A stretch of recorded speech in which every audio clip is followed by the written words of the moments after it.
দেখো দশমিক তোলা। দশমিক কী করে তুলব দেখি।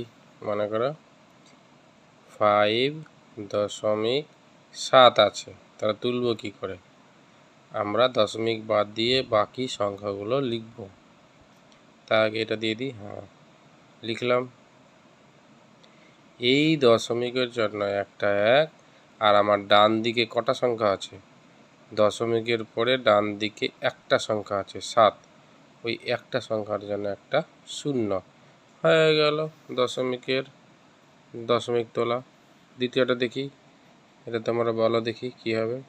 প্রথমে আমি কি করব, এই দশমিক ছাড়া সংখ্যাটি লিখে দেব। এই দশমিকের জন্য একটা 1, দশমিকের পরে দুটা সংখ্যা আছে, তার জন্য দুটা 0। বুঝতে পেরেছি? নিশ্চয়ই বুঝতে পেরেছি দশমিক তোলাটা। ঠিক আছে।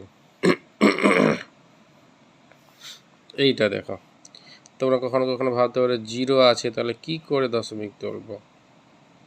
তো প্রথমে এই দশমিক বাদ দিয়ে বাকি সংখ্যাগুলো লিখে দিই। তো 0 0 1 0 0 1, এই দশমিকের জন্য একটা 1, আর দশমিক পরে কটা সংখ্যা আছে?